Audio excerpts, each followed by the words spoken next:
आपका जो भाषण था सबसे ज़्यादा लोगों ने उसमें तालियां भी बजाई, और इस तरह का अग्रेसिव भाषण बहुत यहाँ के लोग जो थे वो भी कह रहे थे कि बहुत अलग तरीके से इस बार भाषण दिया आपने। किस बात का विरोध था जब? सबसे पहले आपके चैनलों को धन्यवाद, जोहार, जो आप इतनी दूरी पे आकर कवरेज कर रहे हैं, और इसके लिए मैं आपको बधाई देना चाहता हूँ। मेरा जो भाषण था वो भाषण इस कार्यक्रम को रोकने के लिए कुछ लोग प्रयास कर रहे थे, और रोकने वाले षड्यंत्रकारियों के लिए था। और साथ साथ में ये एक लेटर वायरल हुआ था। उस लेटर वायरल में कहा गया था कि राजकुमार को ये इस धरती पे नहीं आना चाहिए, ये जो स्थान है वहाँ पे नहीं आना चाहिए। तो मैं कहना चाहता हूँ आपके चैनल के मार्फत से, तो क्या ये धरती जो लेटर वायरल करे उनकी है, या जिला प्रशासन की है, या किसी पार्टी विशेष की है?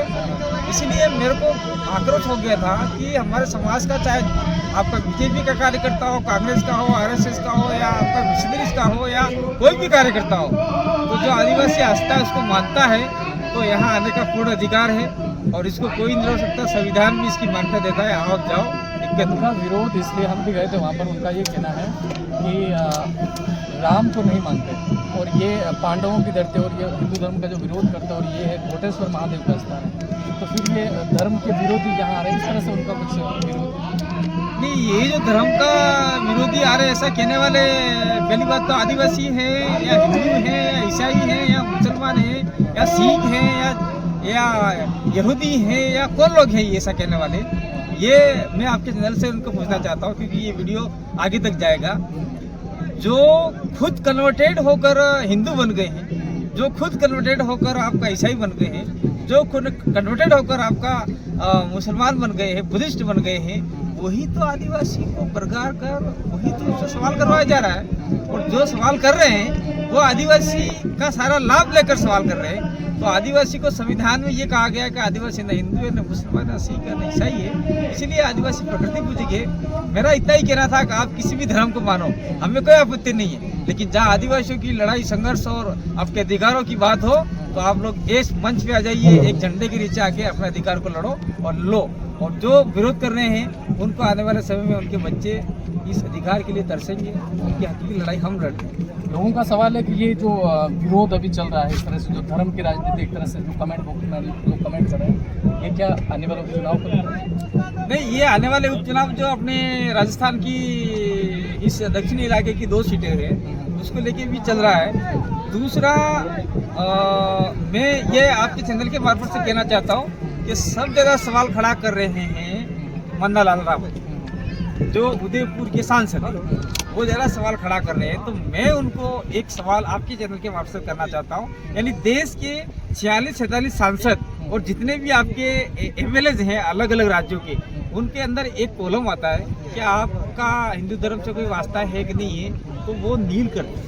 मेरा हिंदू धर्म से कोई वास्ता नहीं, मैं हिंदू नहीं हूँ, ऐसा नील करते हैं। उसके बाद में ये ऑनलाइन है, आप रिकॉर्ड में दे सकते हैं। मैं कहना चाहता हूँ लोगों को, सभी लोग विरोध कर रहे हैं। आज मन्नालाल रावत को अपने उदयपुर के ऐसे इलाके, कोटला जैसे इलाके, जहाँ डिलीवरी होने के लिए गाँव में लेके जाना पड़ता है, गाँव शहर के जाने के लिए वहाँ जाने के साधन नहीं है, वहाँ रोड बनाना चाहिए, हॉस्पिटल बनाना चाहिए, हेडपम्प बनने चाहिए, और वहाँ बहुत पूर्ण रूप से आदिवासी इलाका है। उस इलाके में मास्टर नहीं है, स्कूल जैसे सस्ता भी है, जंगल के इलाकों में बहुत दयनीय स्थिति है। ऐसी स्थिति में विकास के काम छोड़कर धर्म धर्म धर्म के डंके बजाए जा रहे हैं। इसलिए यह राजकुमार जी को बार बार टॉर्चर कर रहे हैं, और राजकुमार जी को मैंने कह दिया है अभी कि अपन को धर्म के पीछे नहीं पड़ना है, अपन को विकासात्मक काम करना है, लोगों को बात करना है और हमें विकास चाहिए। सर, इनका एक ये भी बयान है जैसे कि आदिवासी की महिलाओं के मंगलसूत्र और सिंदूर नहीं लगाना चाहिए, तो ये लोग आदिवासी महिलाओं को भ्रमित करने की कोशिश कर रहे हैं।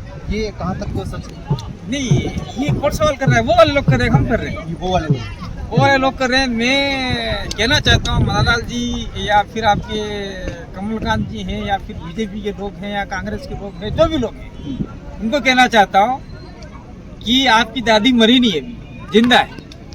आपकी बुआ मरी नहीं है, जिंदा है।